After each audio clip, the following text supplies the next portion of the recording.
Reference में हमारा हुआ था टेबल ऑफ कंटेंट हो गया, फुट नोट, एंड नोट हो गया, मार्क एंट्री भी हो गया, यही करवाया होगा मार्क एंट्री। साइटेशन छोड़ा था इंसर्ट साइटेशन और कैप्शन के साथ।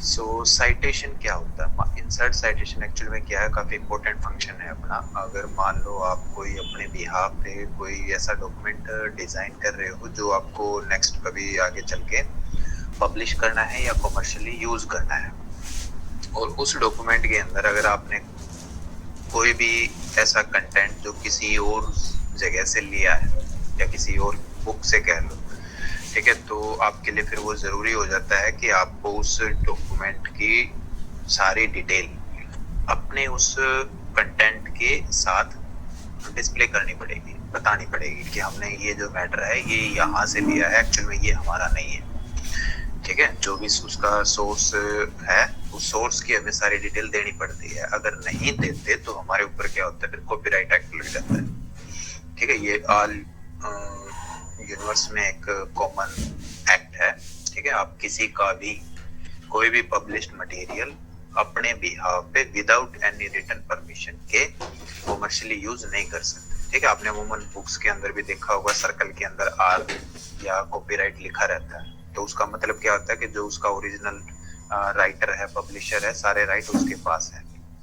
आप उसकी duplicacy commercially use, personal use के लिए नहीं कर सकते। ठीक है, तो ये फंक्शन उसी काम को लीगल तरीके से करने के लिए है। अब मान के चलो कि आपने अपने डॉक्यूमेंट के अंदर ये जो पैराग्राफ है या ये जो मैटर है ये आपने कहीं किसी और जगह से लिया है तो पहला तो आपको वो उस जगह पे थोड़ा सा हाईलाइट करना है। सेकंड, आपके पास इसके सोर्स राइटर की लीगल तरीके से एक रिटन परमिशन होनी चाहिए।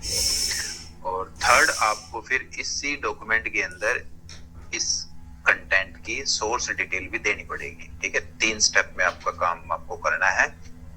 अभी हम थर्ड स्टेप में हैं। ठीक है, पहला हमने कर दिया अपना डॉक्यूमेंट के अंदर जो भी एक्सटर्नल मैटर हमने कहीं से यूज किया, हाईलाइट। ठीक है, सेकंड, मान के चलो हमारे पास वो रिटर्न परमिशन भी है। ठीक है, थर्ड, हम अपने डॉक्यूमेंट में क्या करेंगे, इसकी जो भी सोर्स डिटेल है, ठीक है, जहां से भी एक्चुअल में हमने ये पिक किया है मैटर अपने डॉक्यूमेंट के अंदर, उसका हम डिटेल देंगे। तो इसके लिए हम क्या करेंगे, कहीं भी इसी पैराग्राफ के ऊपर या नीचे जहां भी आप चाहो, इंसर्ट साइटेशन पे जाना, कर्सर रख के ऐड न्यू सोर्स। ठीक है, इस पैराग्राफ का जो भी सोर्स है उसका डिटेल एज ए सोर्स के अंदर आपको ऐड करना है।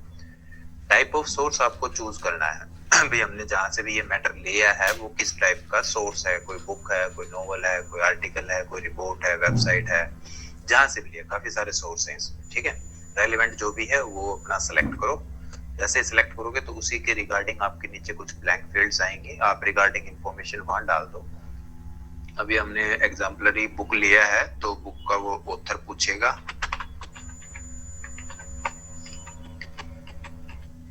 और बुक का टाइटल,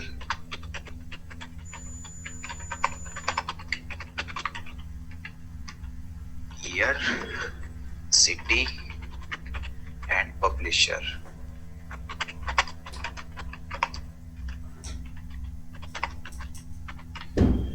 ये हमारी मिनिमम सोर्स इन्फॉर्मेशन थी। इसके अलावा भी अगर आप कुछ और भी बताना चाहो तो लेफ्ट साइड में एक ऑप्शन मिलेगा, शो ऑल बिब्लियोग्राफी फील्ड्स। जैसे टिक करोगे तो बाकी फील्ड्स भी ऑन हो जाएंगी। रेड स्टार में जो कंपलसरी थी वो हमारी हमने डाली थी पहले से।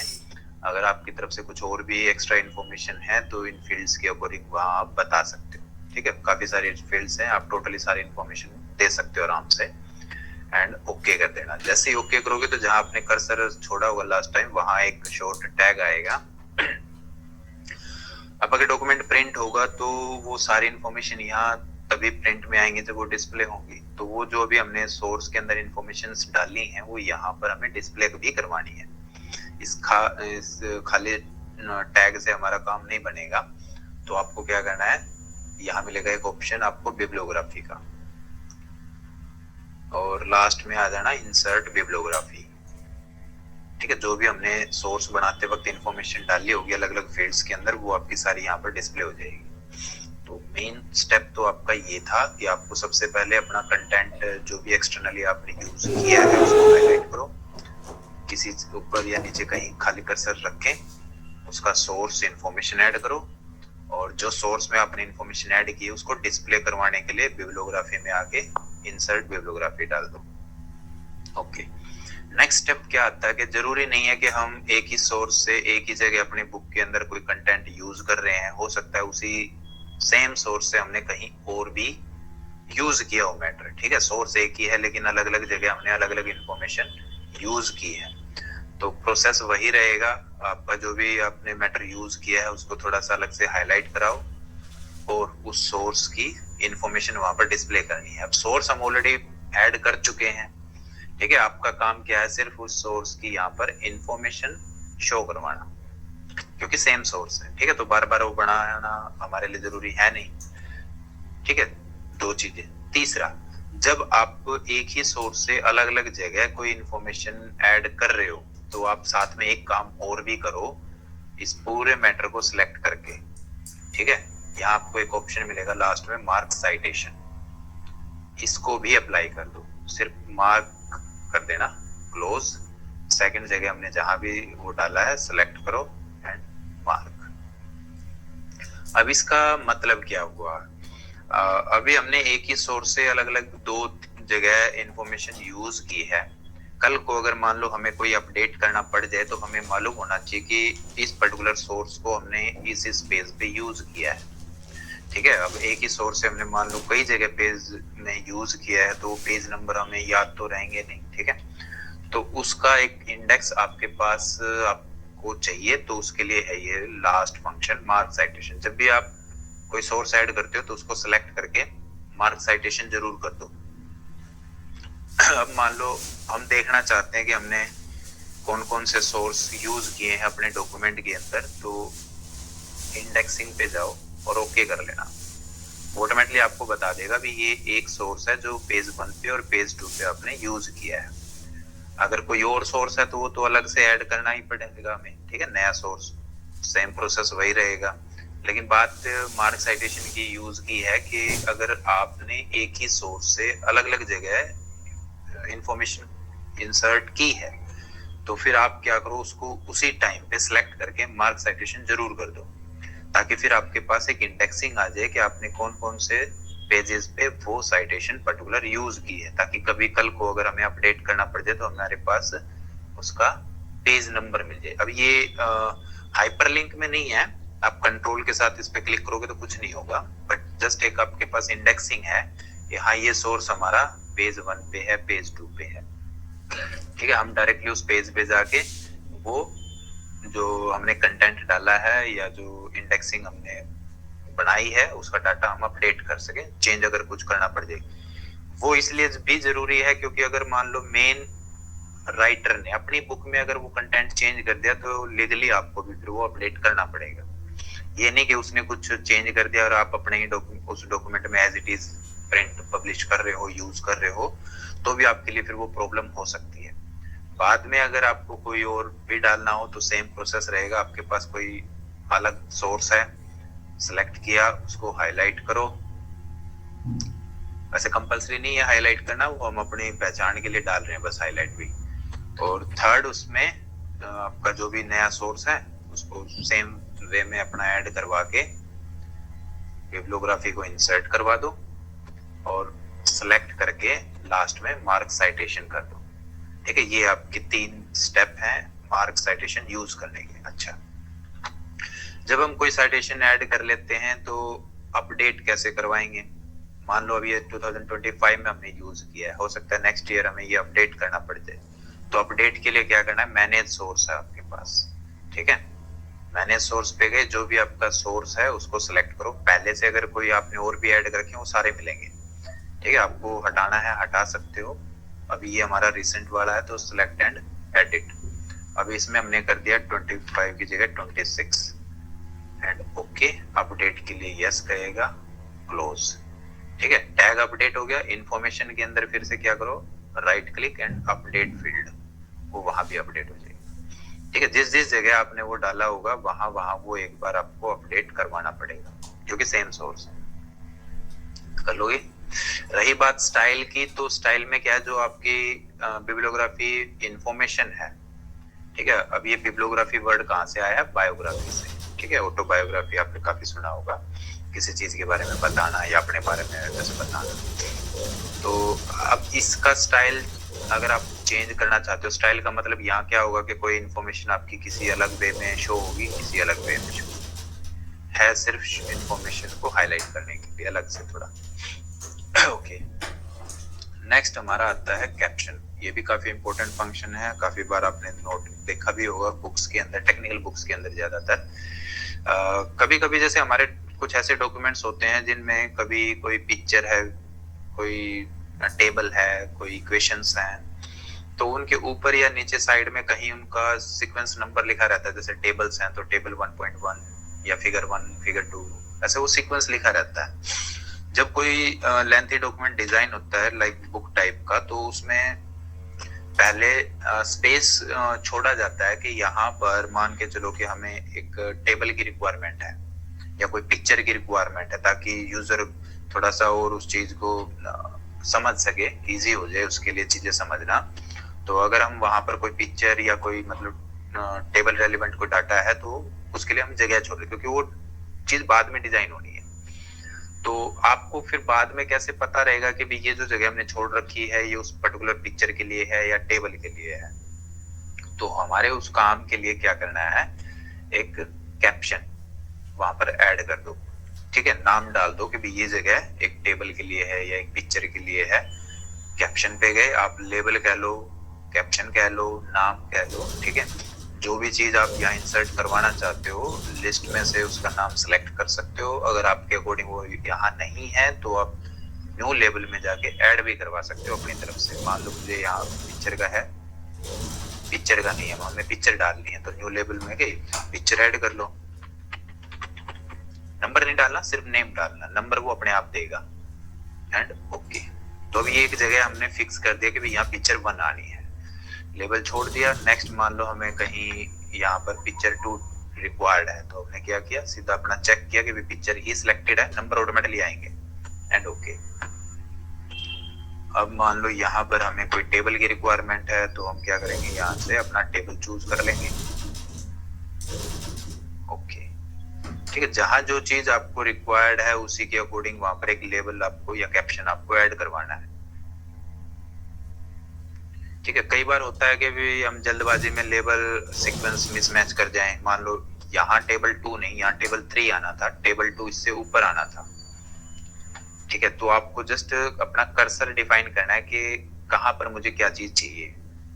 कैप्शन पे गए, वो ऑटोमेटिकली आपको बताएगा सीक्वेंस के अकॉर्डिंग, जहां आपका कर्सर है वहां टेबल 2 बनता है।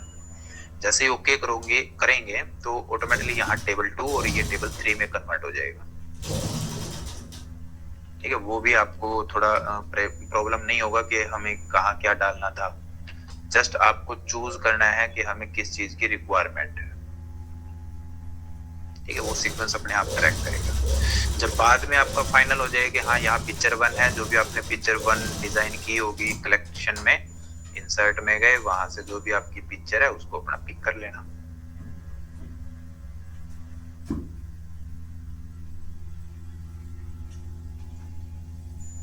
ठीक है, जहां जो चीज आपको रिक्वायर्ड है कैप्शन के अकॉर्डिंग। यहाँ होगी आपकी टेबल। तो बाद में अब हमें ये चीजें भी एज ए इंडेक्स अगर मिल जाए तो और भी अच्छा है, ताकि पता रहे कि कौन सी पिक्चर किस पेज पे है, टेबल कहाँ है। तो इसमें भी आपको ऑप्शन मिलेगा इंसर्ट टेबल ऑफ फिगर्स। यहाँ आपको पहले चूज करना है एक तो स्टाइल, ठीक है, जो लिस्टिंग आए वो किस स्टाइल में आए। दूसरा आपको लिस्टिंग किस चीज का चाहिए है, ठीक है। आपने जो जो लेबल यूज किए होंगे वो सारे नाम आपको यहाँ मिलेंगे। आपका जैसे पिक्चर का है तो वो सारी पिक्चर की इंडेक्सिंग आपको करके दे दे। अभी एक ही पिक्चर डाली है आपने 4th पेज पे, दोबारा गए, अभी हमें चाहिए टेबल का, तो ये हो गया हमारा टेबल। तो ये आपकी 3 टेबल है 2nd एंड 3rd पेज पे।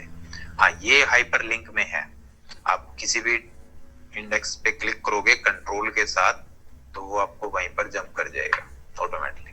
ठीक है, अपडेट करना पड़ जाए, कुछ चेंज करना पड़ जाए तो आपके पास ये डायरेक्ट जंप के लिए हाइपरलिंक बन के आएगा, उस पर सिंपली क्लिक करके यूज कर सकते हो। अभी सैटरडे को मॉर्निंग में जैसे एग्जाम था तो ये दो फंक्शन आपके वैसे भी आए थे थ्योरेटिकली एक्सप्लेन में। रेफरेंस के अंदर एक तो पूछा था टेबल ऑफ कंटेंट क्या होता है और कैप्शन क्या होता है। ठीक है, 5 मार्क्स में एक्सप्लेन के अंदर हमारे क्वेश्चन कई बार जैसे आते हैं तो वो इसी टाइप के आते हैं। रही बात अपडेट की, तो जो बाद में अगर आप कोई नया कंटेंट इंसर्ट करते हो, कोई कैप्शन डालते हो, उसको टेबल के अंदर लेके आना है तो अपना राइट क्लिक करके अपडेट वही सेम फंक्शन है करवा सकते हो। अभी मान लो जैसे हमने यहाँ पर कोई इक्वेशन डालनी है तो यहाँ पर हमने डाल दिया एक इक्वेशन, कैप्शन पे गए, पिक्चर ही डाल देते हैं, टेबल ले लो तो टेबल 4 है यहाँ पर, हमारा यहाँ पर टेबल 3 दिखा रहा है। तो लिस्ट में वो क्या करना है अपने को, राइट क्लिक करके अपडेट फील्ड, ऑटोमेटिकली लिस्ट के अंदर आ जाएगा। ठीक है, तो ये तो था हमारा रेफरेंस में, कंप्लीट हो गया। साइटेशन वाला साथ में है। ठीक है, अच्छा जी, नेक्स्ट फंक्शन हम करेंगे नेक्स्ट अलग से क्लास में, क्योंकि ये एक ही क्लास का पूरा टैब है और थोड़ा सा लेंथी टॉपिक है। टैब नेम एक है मेलिंग, लेकिन इसमें अलग अलग 3 तरह के काम है। वैसे एक्सप्लेन कर देता हूँ मेलिंग के अंदर हमारा काम क्या होगा, करेंगे हम नेक्स्ट क्लास में। काफी बढ़िया ऑप्शन है और काफी सारे काम हमारे इससे होते हैं। इसका बेसिकली मेलिंग के अंदर काम क्या है हमारा, जैसे आप नॉर्मल जीमेल यूज करते हो मेल डालने के लिए, तो ये भी फंक्शन मेल डालने के लिए है, लेकिन ये आपके जीमेल से थोड़ा सा एडवांस है। यहाँ पर प्रोफेशनली यूज होता है। आप मान के चलो आप की कंपनी के एम्प्लॉइज का डाटा आपके पास रहता है और कंपनी डिपार्टमेंट की तरफ से आपको कभी अपने एम्प्लॉय को कोई इंफॉर्मेशन एक साथ सेंड करनी है, मल्टीपल एम्प्लॉइज को। ठीक है, अब डाटाबेस के अंदर एम्प्लॉय वो 100 भी हो सकते हैं, 1000 भी हो सकते हैं, 50,000 भी हो सकते हैं। उनमें से कुछ लिमिटेड एम्प्लॉय को निकाल के उन्हीं को ही कभी कभी कोई इंफॉर्मेशन सेंड करनी होती है। ये तो जरूरी नहीं कि भी सभी को सेंड करनी है। जिसके रिगार्डिंग जो इंफॉर्मेशन जिस टाइम पे रिक्वायर्ड है वो उनको हमें बाय मेल फॉरवर्ड करनी है। एज ए लेटर फॉरवर्ड करना पड़ सकता है वो, ठीक है, या फिर आपको लेटर प्रिंट निकालना भी पड़ सकता है। अभी सभी एम्प्लॉय के लिए एक वो लेटर आपको प्रिंट निकालना है, ठीक है, इंडिविजुअल। और अगर आप लेटर निकाल रहे हो तो आपको उस लेटर को पोस्ट करने के लिए एनवलप पे उनके सेम एड्रेस भी निकालने होंगे, फिर प्रिंट करने होंगे। 1-2 एम्प्लॉय है तो मैनुअली हम लिख भी सकते हैं, लेकिन हजारों एम्प्लॉय के लेटर पे एनवलप पे एड्रेस हम नहीं लिख सकते। ठीक है, तो वो भी सिस्टम से प्रिंट करवाने पड़ते हैं। वहां भी यही सेम फंक्शन आपका यूज होगा। एड्रेस स्लिप अगर आपको प्रिंट करवानी है, जैसे आजकल ऑनलाइन जो सेल परचेज पोर्टल है, ठीक है, उनको क्या जो भी ऑर्डर आते हैं कस्टमर्स के, तो उनके पैकेट पे उनका ऑर्डर स्लिप लगाना पड़ता है।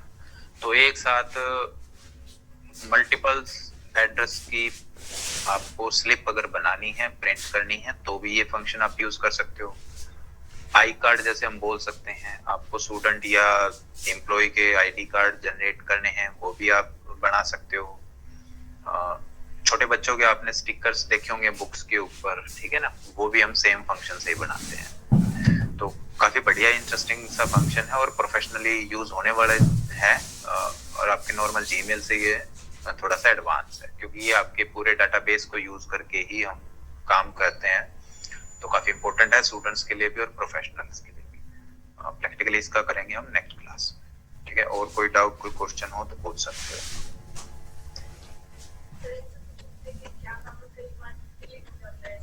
हाँ, कंट्रोल Z कर लो।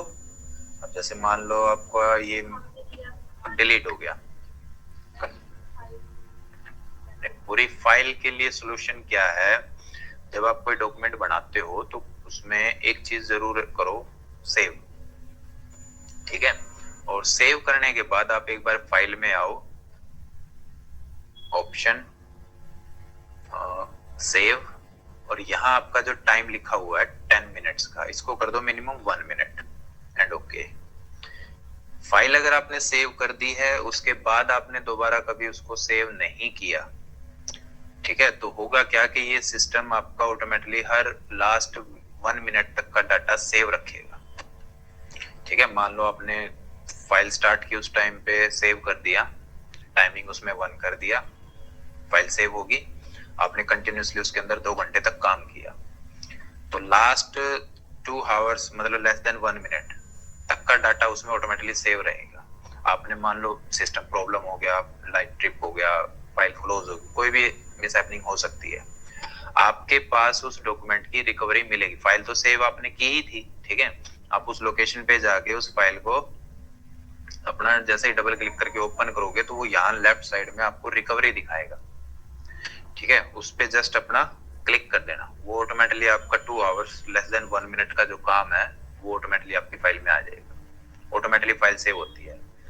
और एक फंक्शन और भी है, उसमें कोई जरूरी नहीं है आप बेशक अपनी फाइल को डायरेक्टली क्लोज कर दो, सेव करने की कोई जरूरत नहीं है उसमें। एक फाइल मतलब फाइल बनाते वक्त फर्स्ट टाइम तो एक बार सेव करना है, उसके बाद आप बेशक काम करते रहो, कभी फाइल में कंट्रोल एस तक भी करने की जरूरत नहीं है, ऑटोमेटिकली वो सेव करता रहेगा, रिकवरी भी होगी और आपका डाटा भी ऑटोमेटिकली सेव होता रहेगा। वो एक टैग फंक्शन है, वो डेवलपर में जाके ऐड करना होता है, वो एक मैं अलग बता दूं। ठीक है, बाकी ये 2 चीजें कर लो, जब आप फाइल बनाते हो तो उसको एक बार सेव कर लो। ठीक है, मिनिमम एक बार आप सेव कर लो और ऑप्शन में जाके सेव का ऑप्शन है, यहाँ पर 10 की जगह 1 मिनट कर दो। ये 2 जरूरी काम है। ठीक है, अगर बिल्कुल ही फाइल आपने सेव नहीं की है तो फिर उसमें सिस्टम कुछ नहीं कर सकता, उसमें कोई रिकवरी नहीं, उसको पहले बताना पड़ेगा भी हमें इस सिस्टम का बैकअप रखना है या नहीं रखना है। ठीक है, अदरवाइज सिस्टम भी खुद यही समझता है कि उसको रिक्वायरमेंट नहीं है, तभी उसने फाइल को सेव नहीं किया। और कुछ हाँ, वर्ड फाइल में फिलिंग द ब्लैंक, जैसे हम स्टूडेंट नेम डाल रहे हैं तो इसको शिफ्ट के साथ अंडरस्कोर में डाल दो। टाइप नहीं, फॉर्म तो फिर वो टाइप के लिए रखना है, टाइप के लिए रखना है तो फिर उसका अलग तरीका है। उसके लिए क्या करना है, फिर हमें जाना पड़ेगा डेवलपर में, यहाँ मिलेगा आपको एक सेकंड नंबर पे प्लेन टेक्स्ट कंटेंट। ठीक है, इसको क्लिक करना है, यहाँ पर आप इस फील्ड को छोड़ दो, प्रॉपर्टी में गई ये, और यहाँ इस टैग का नाम डालो तो ठीक है, नहीं डालते तो भी कोई दिक्कत नहीं है। ठीक है, अब ये फिलेबल है डिजाइन मोड से, अब जब यहाँ क्लिक करोगे तो आप जो भी टाइप करना चाहो वो टाइप कर सकते हो।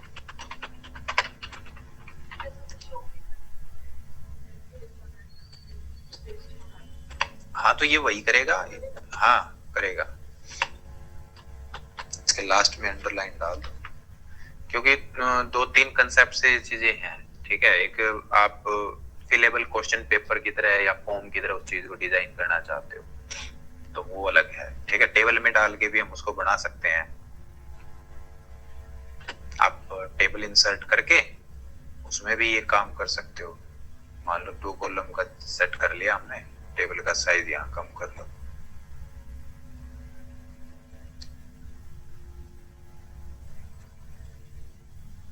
फॉर्म बनाते तो उसमें यूज कर सकते हैं, मान लो यहाँ में जैसे स्टूडेंट नेम डालना है,